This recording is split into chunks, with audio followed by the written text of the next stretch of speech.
அனைவருக்கும் வணக்கம். மீண்டும் நான் உங்கள் ஜெனோவா. நீங்கள் எல்லோரும் எப்படி இருக்கின்றீர்கள்? நானும் நல்லா இருக்கின்றேன். எனது வீடியோக்களை பார்த்து ஆதரவு தந்து கொண்டிருக்கிற உங்கள் அனைவருக்கும் எனது மன நிறைந்த நன்றியை தெரிவித்துக் கொள்கின்றேன். மீண்டும் தொடர்ந்து உங்கள் ஆதரவை எதிர்பார்த்து இன்று ஒரு புதிய சமையலோடு வந்திருக்கின்றேன். அதுதான் மண் சட்டியில் மீன் குழம்பு நோமல் கறி தூளை வச்சு எப்படி மண் சட்டியில் சமைக்கிறதுன்னு சொல்லி உங்களுக்கு நான் செய்து காட்டப் போகின்றேன். வாங்குவோம் அந்த மீன் குழம்பு செய்கிறதுக்கு என்னென்ன தேவையான பொருட்கள் எப்படி செய்கிறதுன்னு சொல்லி நாங்கள் இப்போ பார்ப்போம். இந்த சூற மீன் குழம்பு வைக்கிறதுக்கு தேவையான பொருட்கள்னு பார்த்தீங்கன்னு சொன்னால் இதில் ஒரு 1/2 கிலோ மீன் எடுத்து வடிவாக கழுவி சுத்தம் செய்து மஞ்சத்தூளும் உப்பும் போட்டு பிரட்டி வச்சுருக்கிறேன். இங்கே 2 வெங்காயம் வட்டி வச்சுருக்கிறேன். இதில் உள்ளி 3 பல்லு வட்டி வச்சுருக்கு. இங்கே கொஞ்சமாக கறிவேப்பிலை, 1/2 தேக்கரண்டி அளவு பெருஞ்சீரகம், 1 தேக்கரண்டி வெந்தயம், 1/2 தேக்கரண்டி சின்ன சீரகம், 1/2 தேக்கரண்டி அளவு கடுகு, தேவையான அளவு உப்பு, மஞ்சத்தூள் 1 தேக்கரண்டி மஞ்சத்தூள், அதில் அரைவாசி இதில் மீனுக்கு போட்டு புரட்டியாச்சு. மற்றது இதில் தேவையான அளவு எண்ணெய். இங்கே கடைசியாக இடித்து போடுறதுக்கு ஒரு இந்தளவு இஞ்சி துண்டும் 3 உள்ளி பல்லும் எடுத்து வச்சுருக்கிறேன்.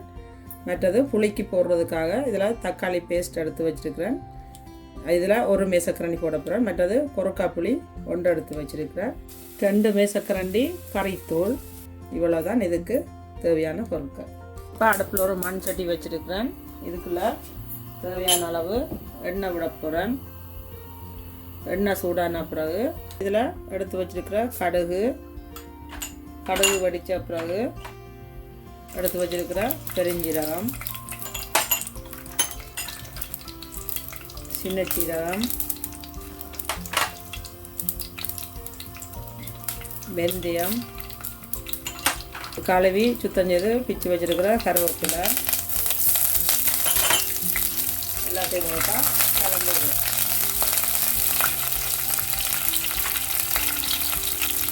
இப்போ இதில் எடுத்து வச்சிருக்கிற வெங்காயம் வதங்குறதுக்கு கொஞ்சமாக உப்பு போட்டு நல்லா இருக்கா கலந்து நல்லா பொன்னிறமாக வதங்க விடுவோம்.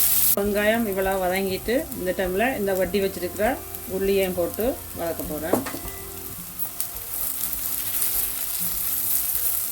இப்போ வெங்காயம் இந்தளவு நல்லா பொன்னிறமாக வதங்கிட்டுது.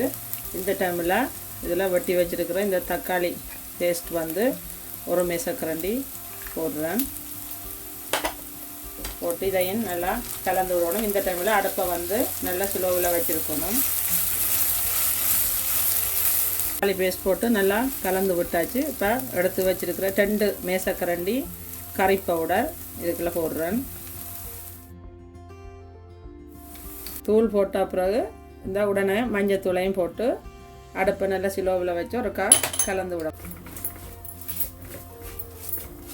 நல்லா ஒருக்கா கலந்து விடணும். ஆனால் மறக்காமல் அடுப்பை நல்லா குறைச்சி விட்டுட்டு தான் இதை கலந்து விடணும். இல்லையாண்டா தூள் எரிஞ்சு போடும். மரக்கறி இதுக்குள்ளே போட விருப்பமானாக்கள் முருங்கைக்காயோ இல்லை கத்திரிக்காயோ அதையும் இந்த டைமில் இதுக்குள்ளே போட்டு வதக்கி போட்டு மீன் குழம்பு வச்சா மிகவும் சுவையாக இருக்கும். இப்போ வடிவெல்லாம் கலந்து விட்டாச்சு. இதுக்குள்ளே இந்த குழம்புக்கு தேவையான அளவு சுடு தண்ணி நான் விடுறேன். இதை விட்டு நல்லா மூடி கொதிக்க விட போகிறேன். உங்களுக்கு எவ்வளவு குழம்பு தேவையோ அதுக்கு அளவாக தண்ணியை விட்டு கொதிக்க விடணும். கூடவே இந்த குழம்புக்கு தேவையான அளவு உப்பும் போடுறேன். போட்டுட்டு ஒருக்கா நல்லா கலந்து விடுவோம்.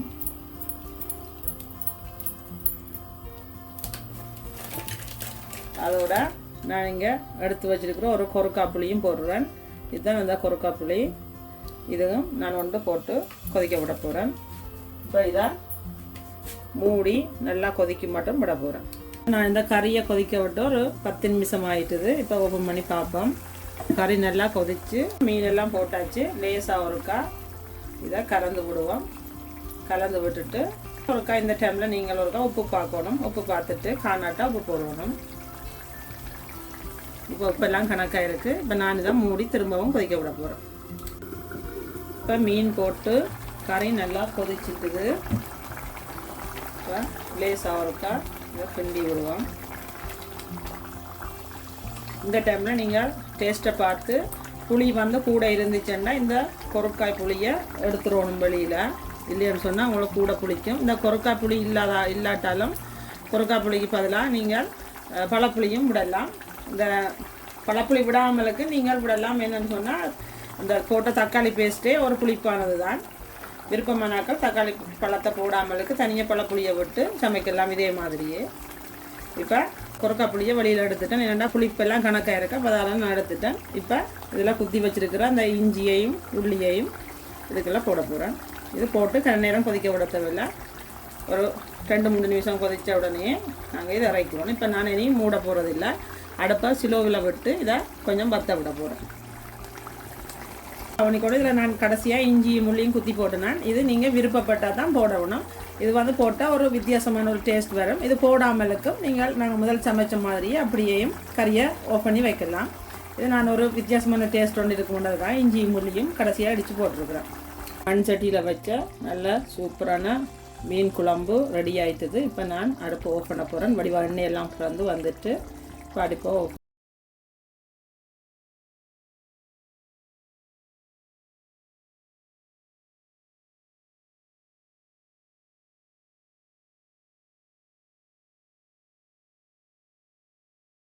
சூப்பரான மீன் குழம்பு ரெடி ஆகிட்டுது. இது எப்படி இருக்குது? இதை நான் ஒரு பிளேட்டில் மாற்றுறேன். இதை நீங்களும் உங்களோட வீடுகளில் இதே மாதிரி சமைச்சு சாப்பிட்டு பாருங்க. எப்படி இருக்குன்னு சொல்லி மறக்காமல் கமெண்ட்ஸ் பண்ணுங்க. இந்த வீடியோ பிடிச்சிருந்தா லைக் பண்ணுங்க, ஷேர் பண்ணுங்க. மீண்டும் இன்னும் ஒரு புதிய சமையலுடன் உங்களை சந்திக்கும் வரை நான் உங்கள் ஜெனோவா. நன்றி.